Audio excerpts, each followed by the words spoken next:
in the huddle calling the play. See Blaine block down on Mikolas, and bang, James West is right into the backfield. And right up at the top of the screen, you might see Vernon Paul get hit as he tries to get into the play. You see him go down just at the top of the screen, number 74.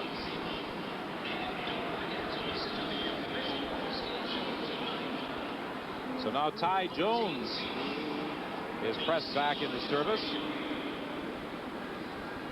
despite the fact that he limps onto the playing field. Well, we said earlier, Don, that injuries, you got to wind up and go now. There's no sense saving it for tomorrow. Now we have an opportunity. A reminder that this program is copyrighted and is strictly for the private use of our audience. Any broadcast, transmission, or exhibition in whole or in part without the expressed written consent of the Canadian Broadcasting Corporation is strictly prohibited.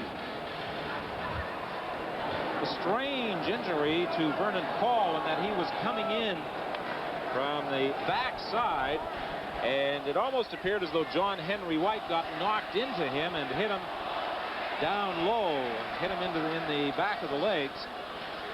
But Paul was certainly in considerable pain as he went down. The announced attendance this afternoon, 40,381. A disappointing crowd. Many have been attempting to analyze why there was not a full house. Some suggested the fact that the teams were meeting for the third consecutive week. Others said because of a Saturday afternoon date when some people were still at work. And others said that there was anticipation of the television blackout being lifted. Vernon Paul being assisted off to that Winnipeg bench. So now Ty Jones comes back in. Tracy Mack is back in there. Delbert Fowler and James West, the other Winnipeg linebackers. That hit screen to Mervyn Fernandez trying to get outside. This time he won't escape as Delbert Fowler is over to help out Roy Bennett. Well, they are going to take a look at his left leg, and it appears they are looking at the ankle, although the initial reaction was that it might have been a knee. Went down, you immediately think knee on artificial turf. It looked like somebody stepped on him, and I think it was Jan Carinci was blocking somebody else and just happened to step on him. It's a punting situation for the BC Lions with 13-12 remaining. 21-7 is the score.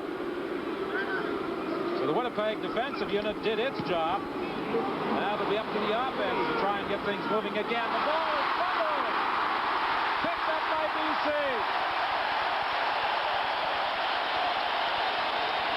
Jamie Bulis was there.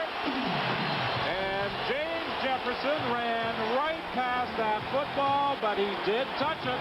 And the Lions take over.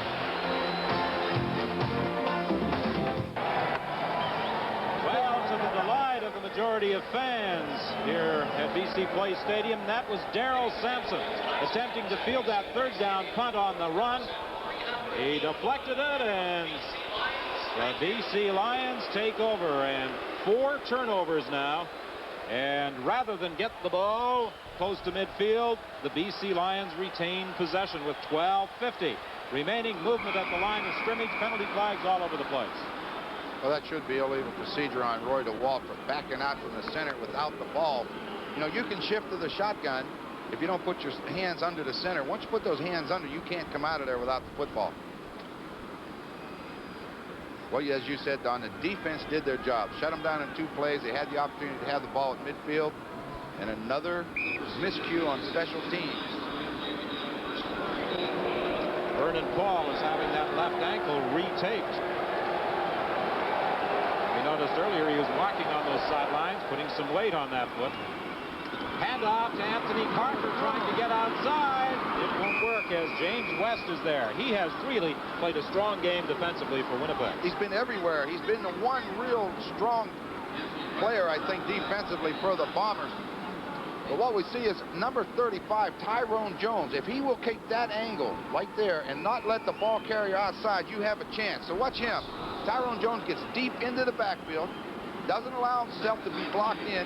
That forces Parker to give ground, and West is there to make the tackle. Second and 19 from the shotgun. Roy to Wolf.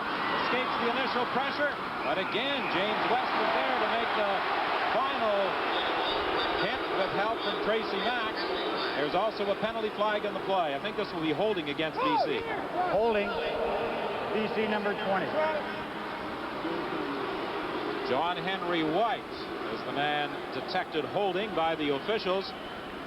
So the Bombers get another opportunity. Well, we'll see John Henry White right in the middle of the screen. He's got a pretty good hold on Tyrone Jones. Forces him to scramble out of there. People thought there should have been a roughing call on Tracy Mack as he came across him. Don't think he really hit him. Just kind of rolled across. This time James Jefferson goes back. He's the only punt returner back. Takes the ball at the 8-yard line.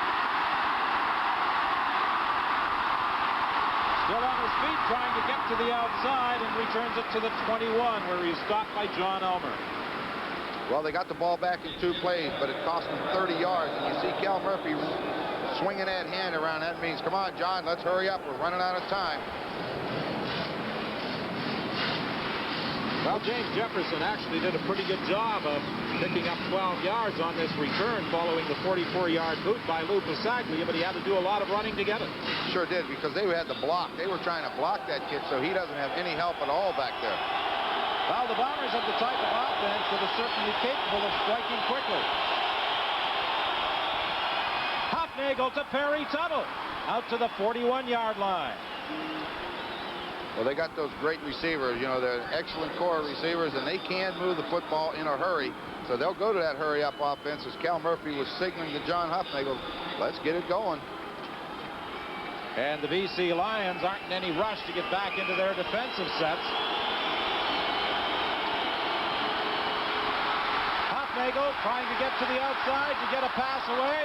Now he decides to run with the ball and will be very close to a first down out to the 48-yard line.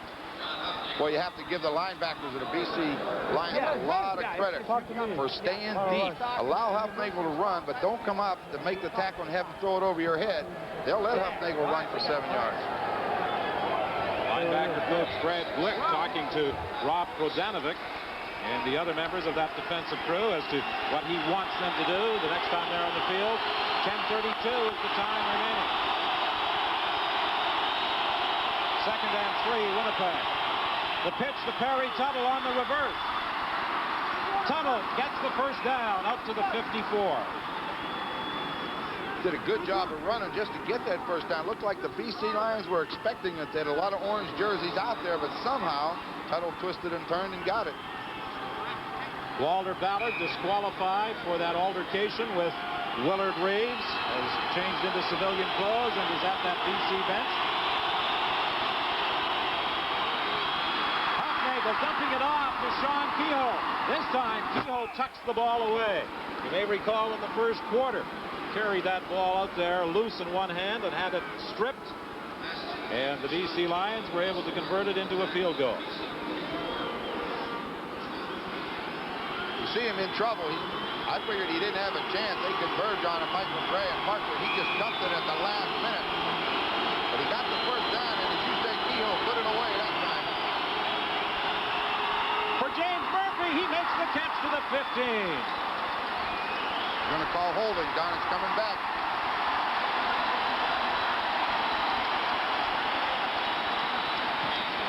Well, every time the Blue Bombers appear to do something right, there's either a penalty flag or a miscue somewhere else in the field that negates a very promising play. Well, that was a shame. That's that pattern. Same pattern that Murphy caught there is the one that he caught in the first quarter when Nelson Martin hit him. Came right back and made the catch. They had it down there, and instead, right back at midfield, lose 10 yards. 9:15 is the time remaining. First and 20 for the Bombers at midfield.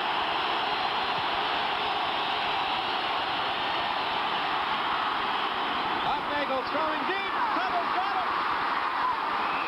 He gets down to the 12-yard line. So Perry Tuttle, who was ignored for much of the first half as a receiver in this fourth quarter has suddenly put the Bombers back in it. I thought for sure when he threw the football, he was throwing to the wide receiver. Instead, Tuttle just ran right under it. A heck of a throw. I thought he was throwing to Boyd. Tuttle stays on his feet. He goes into the end zone because he'd beaten the last guy. Winnipeg, 1st and 10 from the BC 12-yard line. Into the end zone for James Murphy. He can't catch it. Even had he made the reception, he would have been out of bounds. Nothing wrong with that. They're in 3-down territory. They're not going to kick anything. Take it. Take the shot at it. Throw in the end zone. Let your best receiver go get it. And that's what he did. He just threw it out of bounds where if Murphy doesn't get it, nobody gets it. 8:19 is the time remaining. 21-7 is the score. The BC Lions leading Winnipeg. As we take a look at it from the end zone, Hufnagel will put it in the air. Touchdown, James Murphy. All of a sudden, we've got a football game, folks. All of a sudden, the Winnipeg offense has come to life, and that's what we said when they said to put Hufnagel back in the ballgame. They'd given Zorn his chance. Hufnagel's the guy that has to do it. Watch him this time. He throws this ball with authority. We said if he could get time to step and throw, he threw it on the line to Murphy, over the end, into the end zone, touchdown. With 8 minutes left, we got a lot of things can happen. Trevor Kennard attempting the point after. He puts it through, and with 8:04 left, the Winnipeg Blue Bombers, who were blowing out in the first half, have closed to within 7 points. If he can get a chance to set up, pick his receiver, and throw. He threw it on the line, underneath the defensive back Slater, right into the arms of James Murphy. So with 8 minutes left on, the Bombers are coming back, and they have momentum on their side. So BC's got to get that momentum back right now. Trevor Kennard preparing to kick off. 8:04 is the time left.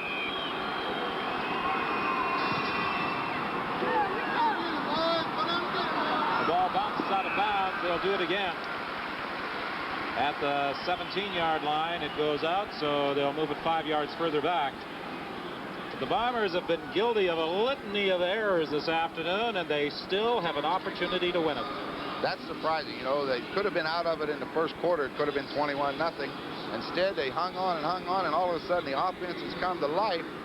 Like there, Trevor Kennard had the right idea. What they wanted the ball to do was hit, take a crazy bounce, give them a chance to cover it. It just took the bounce and went out of bounds, so now they're forced to do it again. Well, you certainly have to give the Blue Bombers full credit for what they've done in this second half. They refused to quit. They kept battling away despite the fact they trailed by 21. And now suddenly they are back in it. Well, we said they could score 3 touchdowns in the last 15 minutes, and so they have scored 2 of it in 7 minutes. They got over half the quarter, and they can get another one. Anything can happen. They need that defense to come up big. Kennard kicking in the same direction to Crawford. And Crawford spins away from one tackle, but then is stopped. Make that Slater. Is stopped at the 31-yard line. A couple more guys down on the field. Vernon Paul, I've been really surprised to see him back in the ball game, but there he is, back out there at his linebacker position. It looked to me when he went off the field like he was finished. That is not Vernon Paul. Vernon Paul's in the huddle. Really couldn't see who that one was. Well, this game has certainly taken its toll.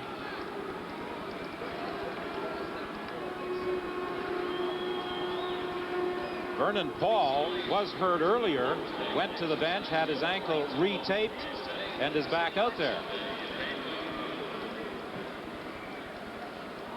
Well, at halftime, you may recall, 289 yards net offense for the BC Lions as opposed to 88 for Winnipeg. Winnipeg Blue Bombers have been moving the football in this second half. And they are now within 7 points of the BC Lions with 7:58 still remaining on the clock. I think it's Randy Baby, number 73.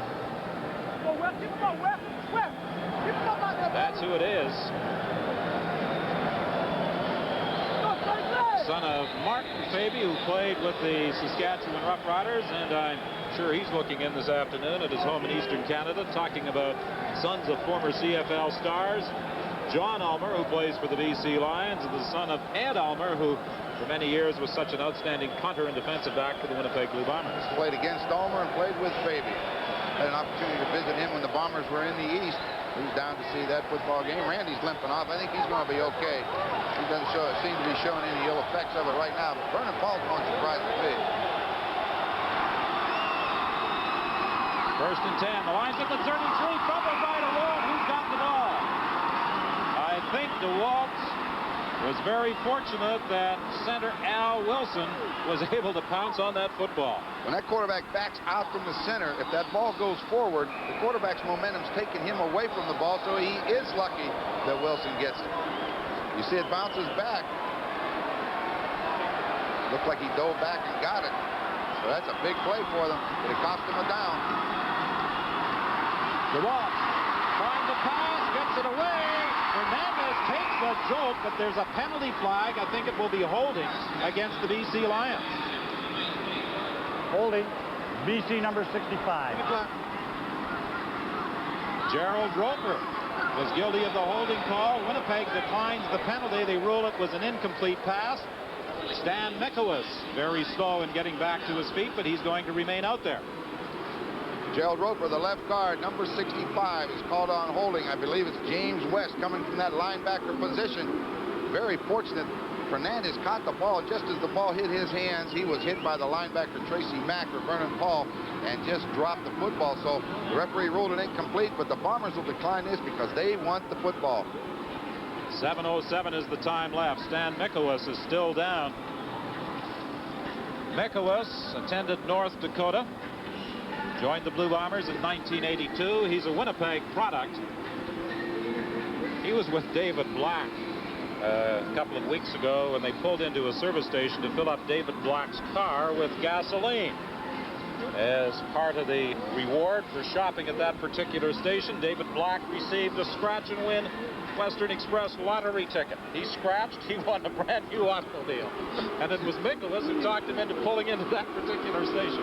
I wonder if he lets him ride in it. Penalty flag on this third down punt by Lou Pasaglia. Flags, as a matter of fact, all over the place. The return by Jefferson. He is stopped at the 47-yard line by John Ulmer. But there was a flag at the line of scrimmage. Flags in the Winnipeg backfield. It could have been an illegal substitution or too many men. I counted 13 white jerseys on the field.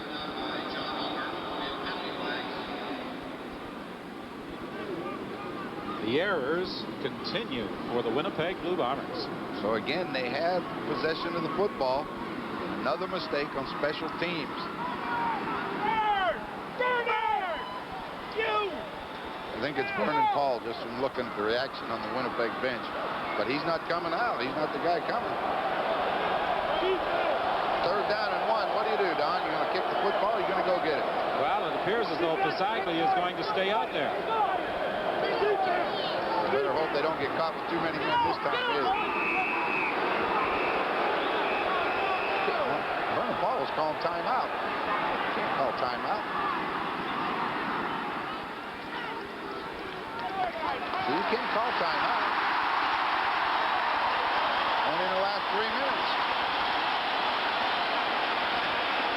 That's going to get him 5 more yards, and that's the first down. And you cannot make those kind of mistakes. Cal Murphy is beside himself at that Winnipeg bench. He just can't believe the errors that his team has been guilty of. Those are mental mistakes. There's no doubt about it. Number one, you know whether you're on the special team or not. You should never have 13 out there. It's the player's responsibility to be either on the field or off the field in every situation. Anthony Parker driving up to the 54-yard line. But more importantly, they run more seconds off that clock. It's now 6:19 remaining. Bob Molly made the tackle.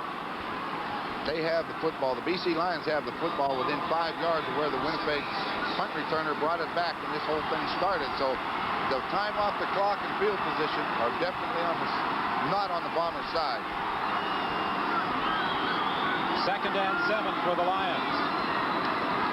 DeWalt trying to get to the outside. He broke it in there, complete to Dan Carinci for a first down at the Winnipeg 44-yard line. And there's another injured Winnipeg player. That's James West. James West was coming on a blitz, and he came from behind. As Roy DeWalt really drilled this one, West came from the backside, and I believe he caught one in the stomach is where he was hanging on.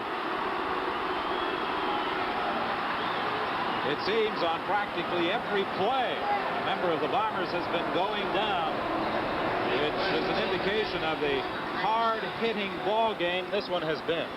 Well, James West is one of those players that plays with what coaches refer to as reckless abandon anyway. I mean, when he winds up to go, anything that gets in his way, he's going to try to run over it, and this time he took it. You see him coming from the back to hit the wall, so he takes the hit just as he hits the wall. Down he goes, down the wall goes, but the wall got up. West is still down. I think every Winnipeg linebacker, with the exception of Delbert Fowler, has gone down at one point in this afternoon's ball game, and the strength of that Winnipeg defense is their linebacking crew. Yeah, we better keep our eye on him. He's the only one that hasn't gone down. So we have Tyrone Jones in the ball game limping. He's out here. He's going to have to go in. We got Vernon Paul that had an ankle injury. Darrell Patterson's already missing. West is running off the field. He'll be back. I think he just lost his wind. Well, that BC offensive line has been doing quite a job this afternoon. First and 10 for the Lions now. They are at the Winnipeg 44-yard line. They lead it by a score of 21-14 with 5:28 left in the game. The handoff to Anthony Parker. Parker still on his feet, still struggling, and is finally stopped at the 37-yard line.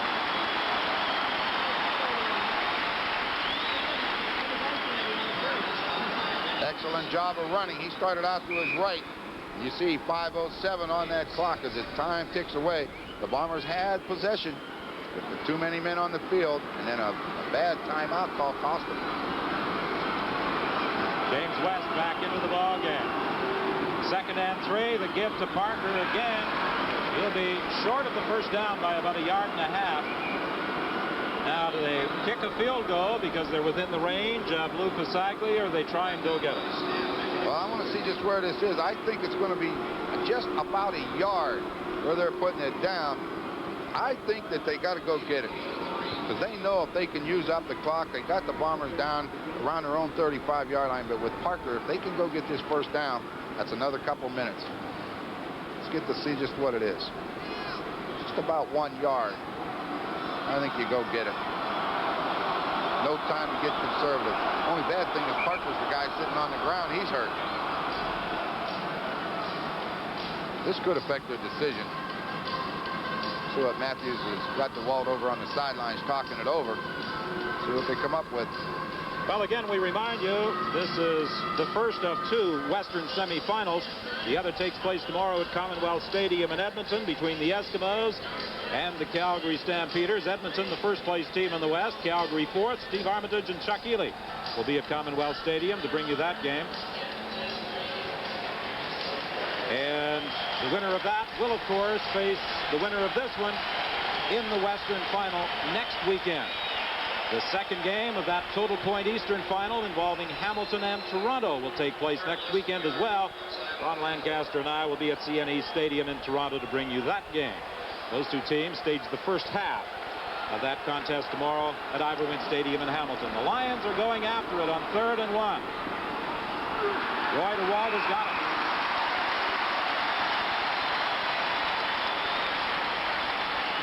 The way the offensive line has performed today for the BC Lions, there really wasn't much of a decision. They just have the confidence that they can get the yards when they have to have them.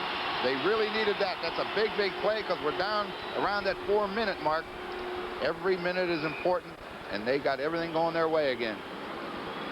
Well, at one point, there was a big discrepancy in the number of first downs that the Lions had accumulated as compared to what Winnipeg had chalked up. But the Bombers, with their performance in this 4th quarter, have narrowed that gap. There's the pitch to Anthony Parker. He's back in the ball game. He's still going. First down.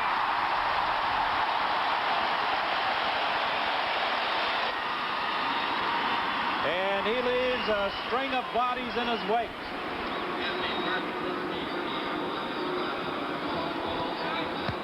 There was a penalty flag, though. BC number 24. A holding call against Merv Fernandez will wipe out that good run by Parker.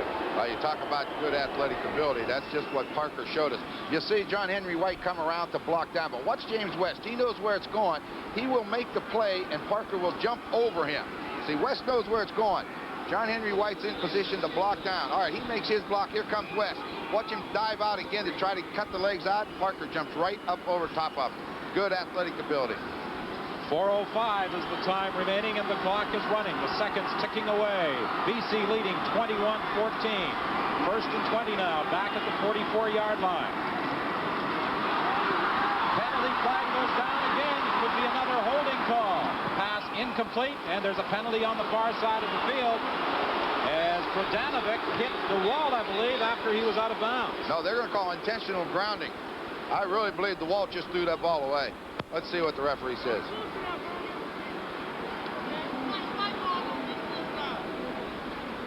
Intentional grounding, BC number 9. Tough call to make because the ball was on the field of play and everything, but there really wasn't a BC Lion in the area where the ball hit the ground, but still it's a tough call to make. Well, you were sharp in picking that one up. Over on the far side, that penalty flag came flying out directly in front of the BC bench, and the ball is now back at the Winnipeg 52-yard line. Second and 29. And the Lions are now out of field goal range. DeWalt does not get a chance to throw. He is dropped for a loss back at his own 50-yard line by Stan Mikowicz. 3:21 is the time remaining. Well, DeWalt moved that pocket to the left again, and he was just going to turn and throw deep downfield to Fernandez, but that man 75, Stan Mikowicz. You see Tracy Mack to the outside. Mikowicz just keeps fighting past John Blaine finally and gets his hands on DeWalt. I thought the ball was going to pop out of DeWalt's hands. Third down punt by Pasaglia. Jefferson takes it on a bounce and takes it out of bounds at the 27-yard line with 3:02 left in the ball game. Well, we could have a rather dramatic finish under the dome here at the stadium at BC Place. 3:02 is the time left, and we'll get those plays underway after we pause for this message. Now the Bombers are 3:02 away and about 88 yards away as well from getting back on even terms with the BC Lions. John Hufnagel will have problems calling those signals amidst the noise under the dome. Going deep down the sidelines. The catch is made. What a great reception by Perry Tuttle at the 33. When he let the football go, number one, I thought it was a bad throw. I thought it was too far, but Tuttle really took off. You know, they say you can cover a lot of ground when the ball's in the air, but that's ridiculous. He just laid it down to the sidelines, and Tuttle never gave up and made a great catch. Hufnagel, you saw, took a heck of a hit, but you can't throw it any better, and you can't catch it any better. Watch the hit on John Hufnagel. Just as he lets it go, there it comes. It's tough being a quarterback. Tuttle now with 6 receptions for 146 yards. Penalty flag as James Parker was in the Winnipeg backfield. Dumped off to James Murphy. There was no whistle on the play. There were penalty flags in that Winnipeg backfield as James Parker had not lined up. Let's see what they call here. Referee shouldn't blow that whistle for play until Parker's on the other side. Offside, BC number 40, declined, first down. Heads up play. You know, when Parker had Hufnagel, he may as well go ahead and throw him on the ground. Offside, only by about 9 yards. I've heard maybe he was in the huddle. So Winnipeg has the ball at the BC 20-yard line with 2:40 remaining. First and 10 for the Bombers.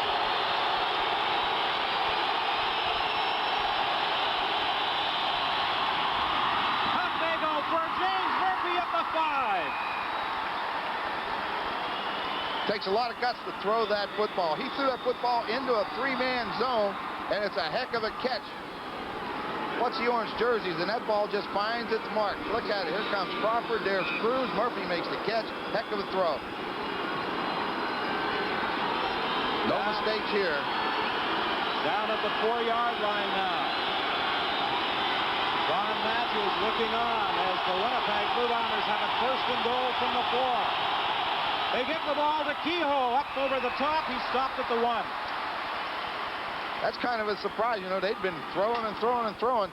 But, you know, right now you don't want mistakes. You know, we said before and many times, Don, don't make mistakes going in and don't make mistakes coming out because that'll get you in trouble. So they're down to the 1. Last week, if you remember, they didn't get in from the 1. That turned out to be a big play early in the game.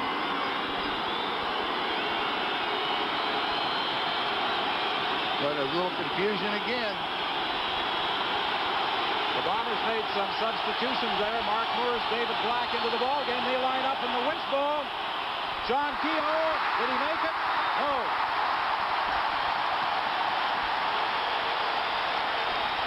.154 is the time remaining. A timeout has been called. Good call. They had confusion on 2nd down with who was in and who wasn't in the ball game.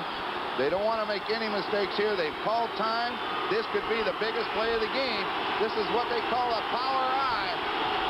Watch him try to go over the top, and who's there? Nelson Martin and Michael Gray, Tyrone Jones, and they keep him out of there. John Kehoe also holding that ball in a very dangerous position. But this is where the Bombers are really missing Willard Reeves. That's what they dressed him for. They wanted him in the ball game today to give him that power running and pick up those real crucial yards. Well, that 1 yard down to that last stripe is the biggest, most crucial yard they've faced all day. So it will be 3rd and goal from the 1-yard line with 1:54 left to play. What a football game here under the dome. It was 21-0 at halftime, and it looked as though the BC Lions were destined for another appearance in a Western final. But they were unable to score any points in the 3rd quarter, and much to the dismay of that man, Don Matthews, the Blue Bombers exploded in the 4th. Boy, they sure have that offense. Once they got that 0 off the scoreboard, the offense came to life. And boy, I'll tell you, this 1 yard, this is the biggest play of the season, coming down to them guys up front.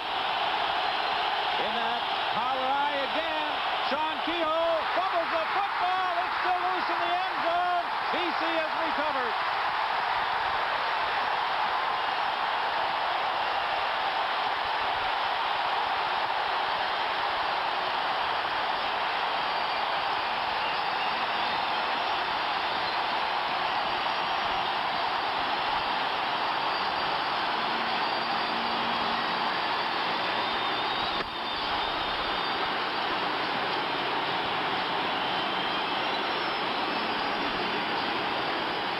Talked about the defense all day on how well they played.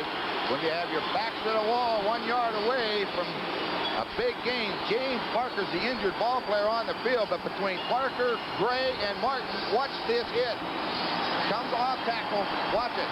James Parker right at the waist. Nelson Martin, Kehoe didn't have the ball put away, and you see the result. It looked as though he was also going to be into that end zone. Boy, it was getting down there. But that ball is loose, and Michael Gray comes up with it.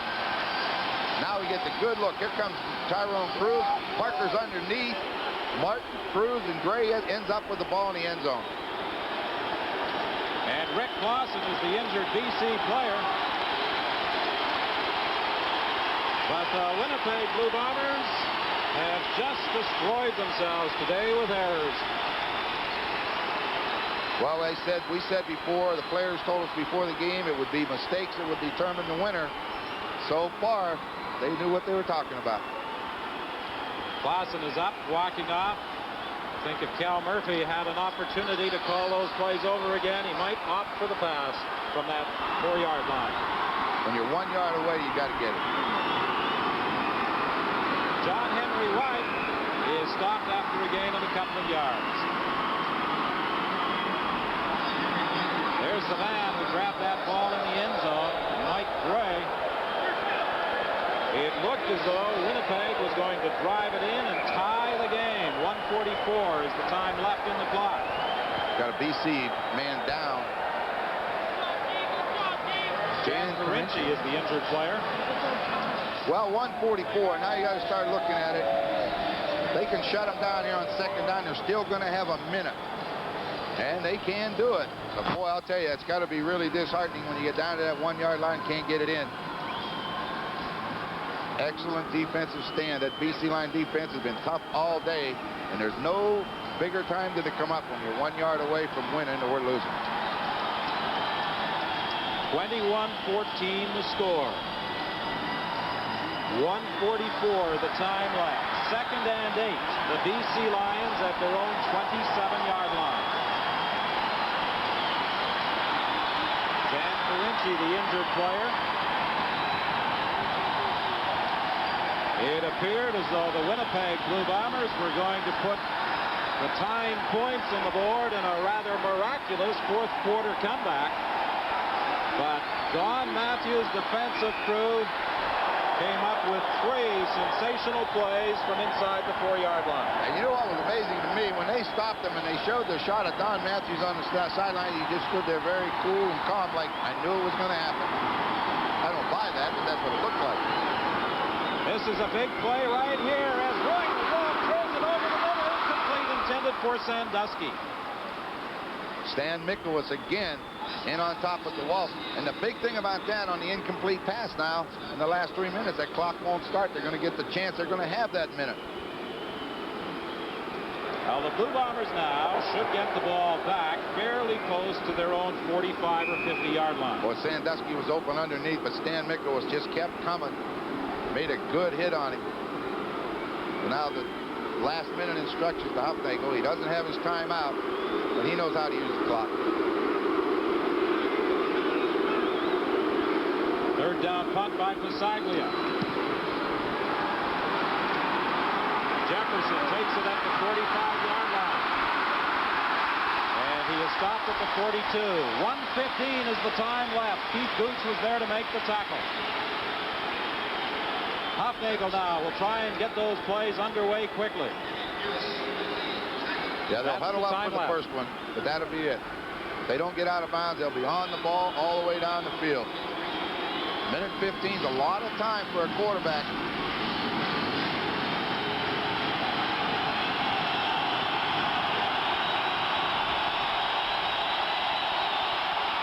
Over the middle to Sean Kehoe. Caught by Tyrone Cruz and wrapped up at the 48-yard line with 1:09 left. Boy, Kantner had the idea. They dumped to Kehoe. Kantner was coming from the other way, tried to block Cruz, just couldn't get him. If he makes the block on Cruz, they'd get 10 or 15 yards. Might have to do it again. The clock now running over the middle to James Murphy, intercepted by Larry Crawford.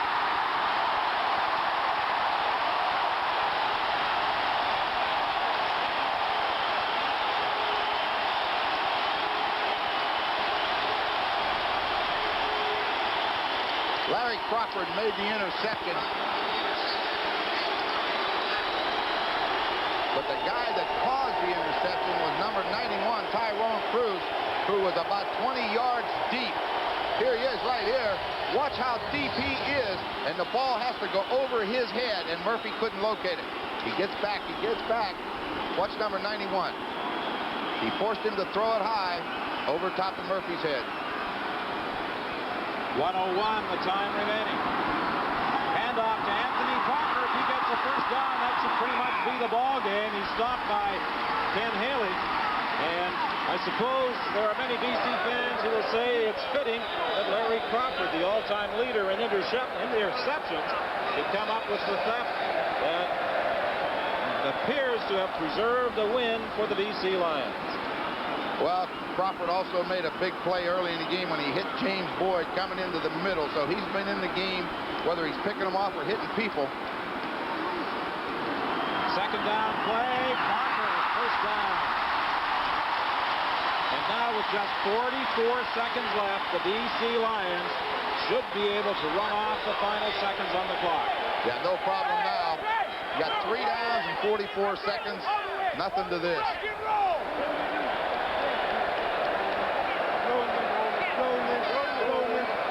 And Anthony Parker is the injured BC player with 44 seconds left, as some members of that defensive squad celebrate at the BC bench.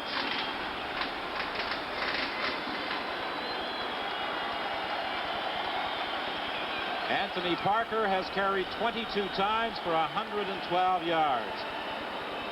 Cal Murphy's got to be very disappointed. You know, they came back in that fourth quarter with the opportunity to tie this football game and couldn't get it that final yard.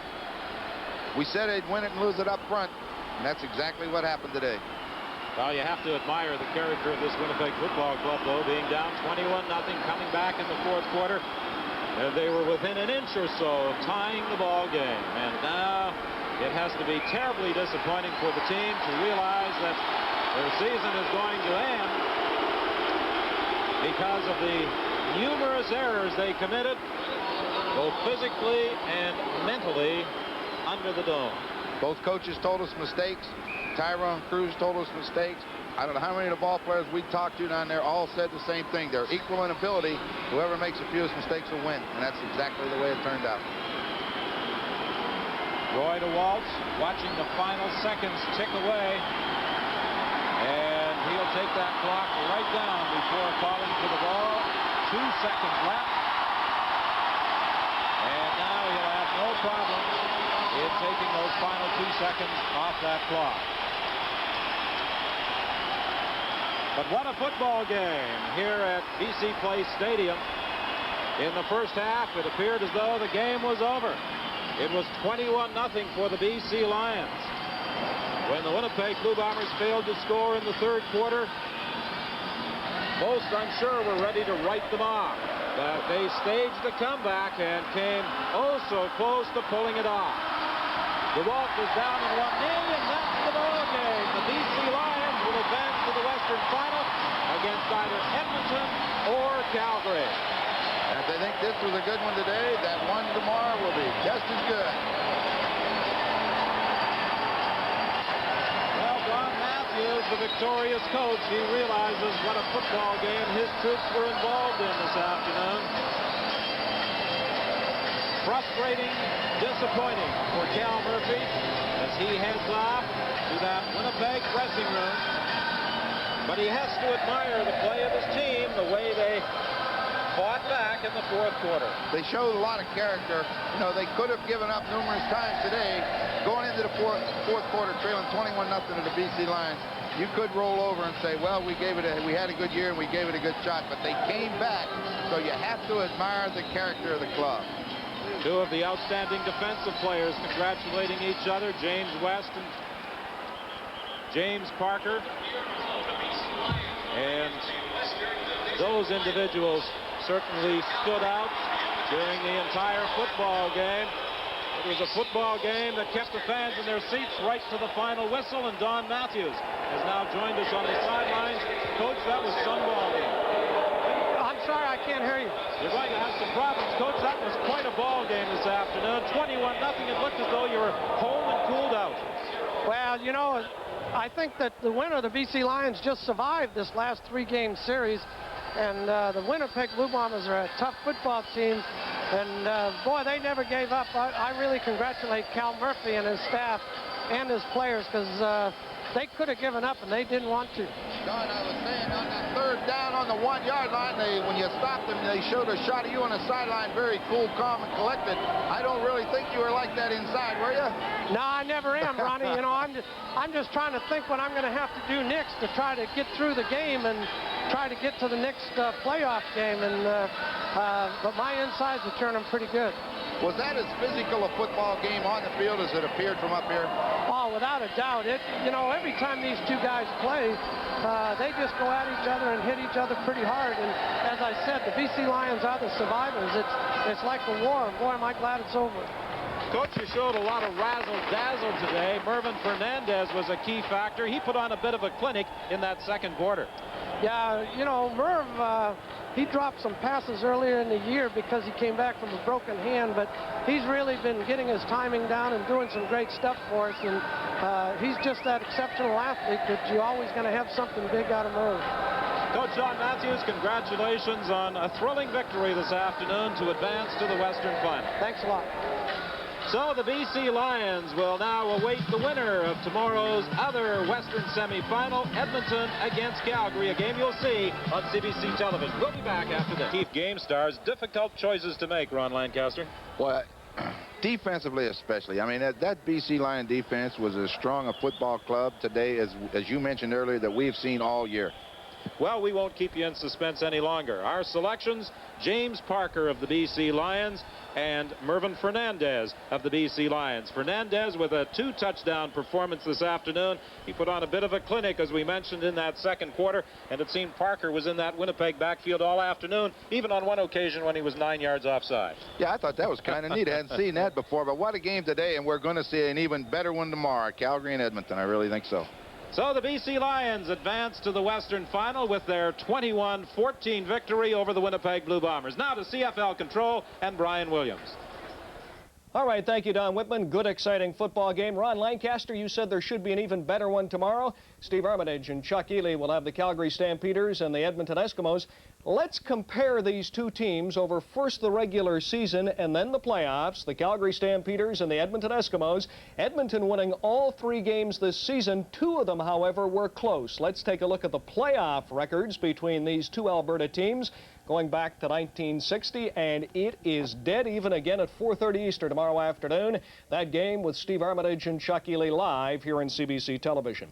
A couple of good university football games today. The Western Ontario Mustangs over the Acadia Axemen 29-22. Blake Marshall 193 yards and 24 carries for the Mustangs, ranked number 2.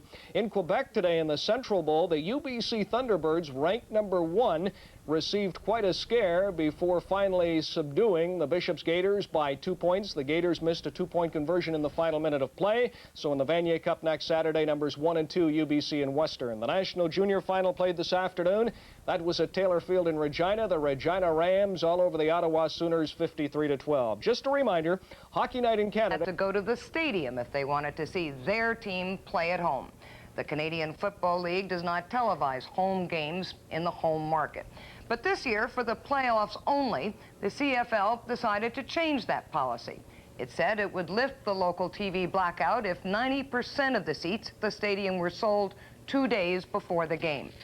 Bruce Dobigan has prepared this look at CFL's blackout policy and how it affected today's CBC telecast of the game between Winnipeg and British Columbia in Vancouver. It's a typical fall scene in Canada. Football fans in Toronto enjoying the CFL Western playoffs from Vancouver on TV. But in Vancouver, local fans had to find something else to do. The game failed to sell out 90% of the seats at BC Place. And so the CFL imposed a TV blackout in the Vancouver market. The fact that the CFL would even consider lifting the blackout of home games in the local market was unthinkable a few years ago. But dramatic declines in attendance and TV ratings have forced the league to rethink blacking out playoff games, particularly in the lucrative Southern Ontario market. Anytime you have 18 games out of this marketplace where 25% of the population is, that you have to be concerned about it. The problem from our standpoint is what happens when you get into the latter part of the season and you're attending games not in a controlled climate. And you go into a playoff game and it's minus 20 degrees and you can sit at home and watch it on television. I don't think there's a lot of incentive to get there, but maybe that's part of what we have to create, is that desire for people to get there and see it live. The blackout was instituted as a way of protecting the team's home gate, the money they make from ticket sales. But the marriage of TV and the National Football League has proven that local TV doesn't hurt the gate. The NFL lifts local blackouts of games sold out 48 hours in advance. Yet the Washington Redskins have sold out 154 straight home dates. The New York Giants have almost 100 consecutive sellouts. Even the lowly Buffalo Bills have drawn more than 70,000 3 times this year. And yet the team in Canada's biggest market, the Toronto Argonauts, averaged barely 27,000 a game in 1986. This past season, I would guess 7 Argo games were on TV, and a lot of them from the West. At a time, if they were playing on a Thursday or Friday, like, they wouldn't come on until 9:30 at night. And how many kids are going to stay up and watch that? Kids are seeing the NFL on TV now, and I think they're identifying more with that. Ironically, the pressure to lift blackouts stems from one of the CFL's biggest coups, a $33 million contract signed with Carling O'Keefe in 1983 for the league's TV rights. That price, which most experts agree was way too high, guaranteed each club almost $1.2 million a year for 3 years. That contract is up for renewal this winter, but Carling O'Keefe has been losing money lately. It can't afford another $33 million. And market analysts say things are going to be very different this time around. Depends on who wants it. Now, would you want it? I guess it's largely dependent on what the ratings are and how popular Canadian football is. There's some feeling out there that the CFL's a dying league. Maybe nobody will want it. In fact, experts say the CFL will be lucky to get 1/3 of that $33 million this time around. And unless more games can be seen on TV in Southern Ontario, that figure could be lower, a lot lower. For the clubs having financial difficulties, that loss in revenue could be devastating. How many CFL cities are really in big trouble? I mean, from your information with the Players Association. 4. Yeah. 4 are desperate, I would have to suggest. The CFL says lifting the blackout is an experiment for the playoffs only. But with NFL games flooding Canadian TV screens every Sunday, lifting the blackouts in the CFL regular season may be the only way to keep corporate sponsors and their money with the league. For the troubled CFL, it's TV or not TV. That is the question. For Saturday Report, I'm Bruce Dobigan. In spite of the new policy, tomorrow's game between Hamilton and Toronto will be blacked out locally. They didn't sell enough tickets. Well, one of 2 Western semifinals went this afternoon in the CFL. Now, having repeatedly lost in BC, Winnipeg decided to break the jinx by changing hotels. From all accounts, the Blue Bombers got a good night's rest at the Bayshore Inn, but this afternoon against the Lions, they were still sleeping at the start, and BC pulled away early and then hung on for a 21-14 victory to advance to the Western Final. The first offensive play by the Bombers, an indication of things to come. Keith Gooch, the interception, down to the 25-yard line. 1 of 6 turnovers by the BC defense. It was 1-0 when the second Winnipeg turnover again gave the Lions great field position. Sean Kehoe lost the ball. Nelson Martin there for the recovery and the return, which resulted in a Lions field goal. It was 4-0 late in the quarter when Roy DeWalt scrambled to find Mervyn Fernandez. He found his way to the Winnipeg 16-yard line. Fernandez would be the offensive star in this game for the Lions. He used his speed on the end around for the first touchdown of the game. 11-0 Lions after 1 quarter of play. The entire first half was a rough one for John Hufnagel, who was perplexed by the BC defense and was relieved by Jim Zorn late in the second quarter. For the Lions, Roy DeWalt put together a 7-play, 70-yard drive and capped it off with a spectacular 48-yard touchdown play to Fernandez. 21-0 Lions at halftime, and it stayed that way until the fourth quarter when Hufnagel finally got things in gear. 13-yard touchdown to Perry Tuttle. It was 21-7 when Hufnagel found James Murphy with about 8 minutes left in regulation. 12-yard touchdown, 21-14, and Lions coach Don Matthews had reason to be concerned. The Bombers were on the move. Hufnagel to Murphy. The comeback continued. But although the defense bent, it did not break. Sean Kehoe stopped in a first-and-goal situation from the 4-yard line on 3 occasions as the Lions defeat the Bombers 21-14. Al Nagy, CBC Sports. And those BC Lions will have their eyes right here on CBC tomorrow afternoon at 4:30 as their Western Final opponent will be decided. The Calgary Stampeders are in Edmonton to play the Eskimos. The players and coaches will tell you that the 3 games they played in the regular season will not be a deciding factor in the outcome of their Western semifinal this weekend. But on the contrary, all 3 games were losses to the Stampeders, and that could give them the extra drive and incentive needed for a victory over the Eskimos in their Western semifinal. Our guys wanted to be in the playoffs badly. Some of these fellas have been pros 9 and more years and have never been in a playoff, some of the guys that we've had. And so they're just anxious to participate, and it's been a real good week for us. Another factor in deciding the outcome of this game will be the weather. It is going to be cold and icy at Commonwealth Stadium when the Stampeders and Eskimos take to the field. And that could mean turnovers will come into the picture. Definitely the weather becomes a factor, you know, on things you can do, things you can't do. Wind will make even more of a factor than cold. So we just have to see what game time brings and make those adjustments. If two teams stay close and battle one another and nobody runs away with it, where the other team has to play catch-up, you're going to find that the determining factor is always to be turnovers. The team that wins a turnover battle usually wins a football game. It's very few football games go the other way. Vespasiani is hoping it goes their way, but he doesn't expect any favors from the Eskimos, who will not change from their successful offensive system of alternating their quarterbacks throughout the game. We won't change anything other than that. I mean, we'll do it the way we've been doing it all year. We've been fairly successful with it.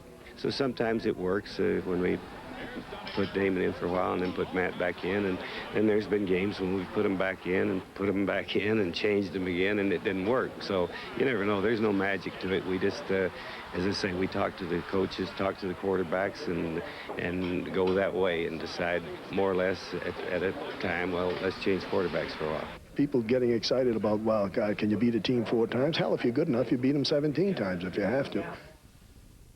Tomorrow in Hamilton, the CFL East playoffs kick off. The Toronto Argonauts will be at Iverwin Stadium for Game 1 of a home-and-home series with the Tiger Cats. Hamilton hopes to put some points on the board quickly as they look toward advancing to the Grey Cup final for the 4th year in a row.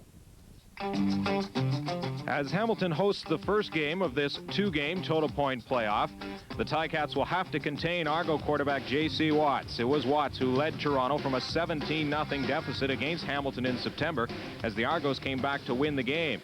But just 3 weeks ago, the Tiger Cats, well, they held J.C. Watts, and Hamilton won the game. So give Mike Kerrigan and Ken Hobart the edge in offense over the Argos' J.C. Watts and Conrad Holloway. The strongest part of the Argos game is their kicking. Nearly 43% of Argos points this year came from the shoes of Hank Olisic and Lance Chomick. For Toronto to beat Hamilton, they may just have to run through a brick wall to do it. As for the Canadian college football story, the 2 top-ranked teams in the country will battle next Saturday at Toronto's Varsity Stadium for the Vanier Cup. The number 2 ranked Western Mustangs were the first to move on with a 29-22 victory over Acadia in the Atlantic Bowl. First quarter, Western in white trailing Acadia 7-1, but the Mustangs get on the board as Kingston native Rob Stewart goes all the way downfield. 69 yards in all, Western taking a 7-1 lead over Acadia. We move to the second quarter. Acadia has 2nd down and 10. Quarterback James Price searching for a receiver, but he can't find one. Price scrambles, and then he hits Paul Hitchcock on the sidelines. Hitchcock tossed out of bounds. Then after 2 costly Western penalties, Acadia connects from close in. Price 3 yards to Paul Mossady. But at the half, Western led Acadia 17-11. Then late in the third quarter, Western fullback Blake Marshall does what he does best. Look at him just run right over people. This guy is a bull. 37-yard touchdown. Western had a 29-14 lead. Blake Marshall had 194 yards in the day, and the Western Mustangs went on to beat Acadia 29-22 to advance to the Vanier Cup. And Western, still unbeaten this season, will meet the number 1 ranked UBC Thunderbirds next Saturday for university football's top prize. British Columbia also unbeaten as they took the Central Bowl this afternoon in Quebec with a 32-30 victory over Bishop.